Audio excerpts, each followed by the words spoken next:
नमस्कार, मी कविता. स्वागत आहे तुमचं सगळ्यांचं माझ्या यूट्यूब चॅनलमध्ये. आज आपण ना बऱ्याचदा आपल्याला कस्टमर सांगतात की माझी ब्लाऊजची शोल्डर पट्टी ही 1 इंचाची पाहिजे म्हणून. आता 1 इंचाची शोल्डर पट्टी घ्यायची आहे, पण ती कोणत्या वेळेस म्हणजे कोणत्या गळ्यामध्ये आपल्याला ही एवढी छोटी शोल्डर पट्टी घेता येईल?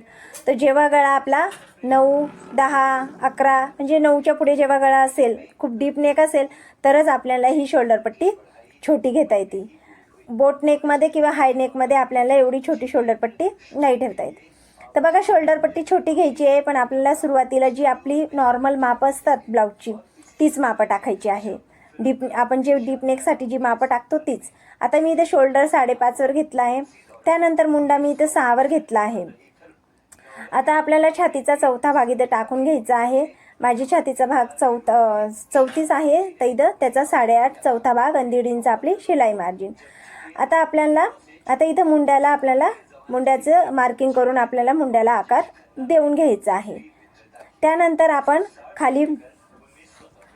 खाली आपण जिथं उंची घेतली आहे तिथं एक सरळ लाईन आखून घेऊया आणि फिटिंगच्या साईडनी पण आपण एक सरळ लाईन आखून घेऊया.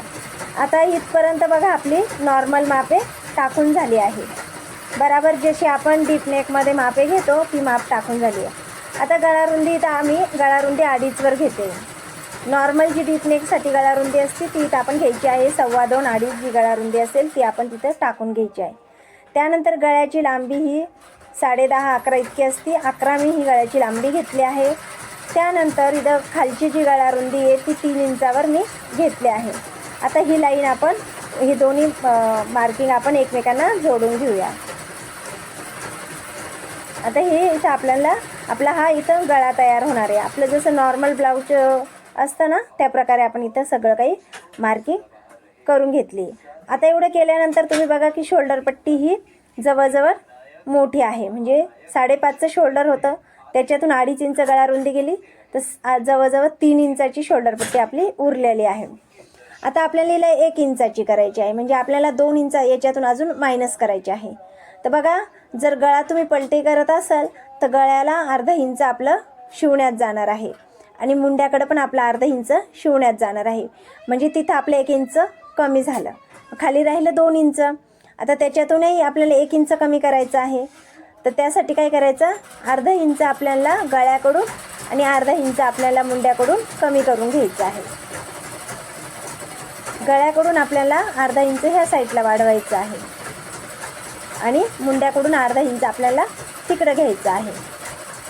हे बघा, ह्या प्रकारे अर्धा इंच आपण गळा वाढवला आहे आणि अर्धा इंच आपण मुंडा कमी केला आहे. गळारुंदी आपल्याला अर्धा इंचानी वाढवून घ्यायची आहे. म्हणजे जेवढं पण आपलं माप येईल त्यानुसार आपण जेवढं पण आपलं शोल्डर उरलेलं असेल त्याच्यामधून आपल्याला जितकं पण आपल्याला गळारुंदी शोल्डर तयार पाहिजे आहे ना, तर त्याचं आपल्याला तेवढी तयारमधून मायनस करून अर्धं हे गळ्याकडून वाढवायचं आहे आणि अर्धं आपल्याला मुंड्याकडून कमी करायचं आहे.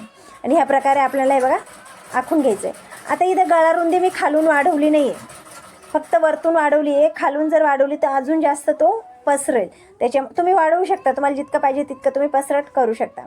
आता ह्या सगळ्या लाईनी पुसून मी जी आपण मेन लाईन आहे आपली त्या मी डार्क करून तुम्हाला दाखवते. बघा, हे बघा, आपण हे सगळं डार्क करून घेऊया. हे बघा, आपली किती बराबर आपली ही गळारुंदी जी आहे, आपलं शोल्डर जे आहे ते आपलं 2 इंचाचं उरलेलं आहे. आता त्याला आपण इकडं शिवण्यात आणि तिकडं शिवण्यात जाईल थोडं थोडं, तर आपली बराबर 1 इंचाची ही शोल्डर पट्टी येणार आहे. तर कधी पण जेव्हा पण आपल्याला शोल्डर पट्टी ही छोटी पाहिजे असेल ना, तर आपण डायरेक्ट इकडून मुंड्याकडून शोल्डर कमी नाही करायचं आहे. खूप मोठं शोल्डर कट होऊन जातं आणि आपला गळा हा खेचला जातो आणि शोल्डर हे उतरायला लागतं.